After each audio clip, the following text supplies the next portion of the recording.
Zaterdags treden samen met de jubilerende fanfare Dorpsklank uit Kasteraai nog 6 andere muziekkorpsen om de eerste Blas Promotie Cup.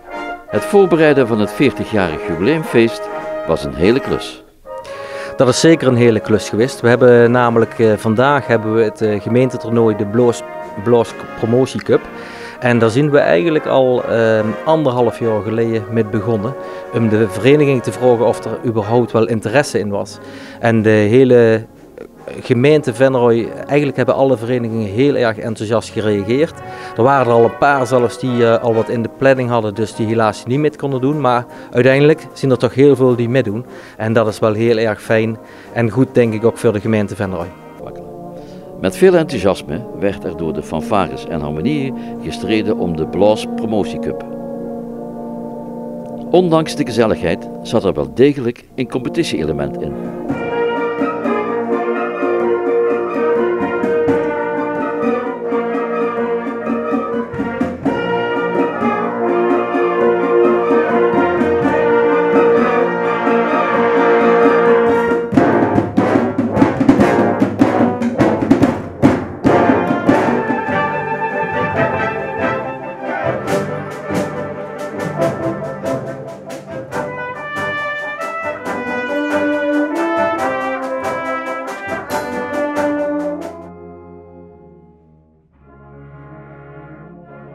De juryleden onder leiding van Geert Jacobs waren onder de indruk van de muzikale kwaliteiten. Burgemeester Hans Gielissen verwoordde de jurybeoordelingen op zeer deskundige en aangename, vlotte manier. Mooi, dan luister ik er ook altijd naar van, kan ik zo horen? Ja, die kon je erg goed horen. Dat ook met veel plezier. En zeker zo'n hobo, die komt altijd, dat is dan één instrument, maar die hoor je altijd op de een of andere manier. En dat was in dit geval ook het geval en dat was absoluut niet storend, maar dat was juist net functioneel.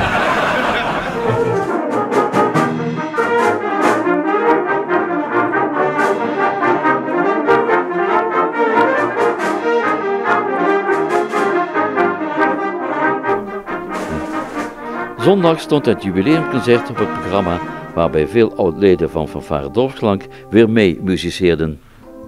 Maar daarna is het wel een reunie, dus een reunie voor de oud-leden. Daar hopen we natuurlijk dat er heel veel belangstelling voor is. En dan is er 's middags ook natuurlijk even aandacht aan de jubilarissen, want het bestond 40 jaar. En er zijn erbij die echt vanaf het begin erbij hebben gezeten. En dat zijn er maar liefst 11 stuks, waarvan er 8 zijn die nog muziek maken op dit moment. Dus dat is wel heel erg fijn en daar besteden we dan ook aandacht aan. Die werden gehuldigd. En dan hebben we daarna nog een prachtig jubileumconcert. En daar hebben we eigenlijk het laatste jaar naartoe gewerkt. Dus met de oud-leden zijn we gezamenlijk aan het werken gegaan om hier vandaag een heel erg mooi concert te geven. Een jubileumconcert wat erg interessant is, denk ik ook voor het publiek. Want er zit ook een combo bij en wat lichtere muziek, dus het is prettig om naar te luisteren. En dat moet ook een beetje de feeststemming dadelijk verhogen. Trompetist Jaap en bugelist Dirk zijn de jongste leden van Dorpsklank. Hoe lang doen jullie dat al? Ongeveer een 1,5 jaar. En jij? Ik ook 1,5 jaar. En wat vinden jullie nou zo leuk aan muziek maken? Alles. Wat is alles? Toeteren. En wat vind jij dan leuk, behalve toeteren? Dat je veel emoties kunt tonen. Nou, dat is een hele belangrijke, denk ik. Hè? Muziek is emotie. En dan hebben jullie een klein beetje probleem natuurlijk. Hè? Er zitten weinig kinderen van jullie leeftijd nog in de fanfare. Gaan jullie er wat aan doen?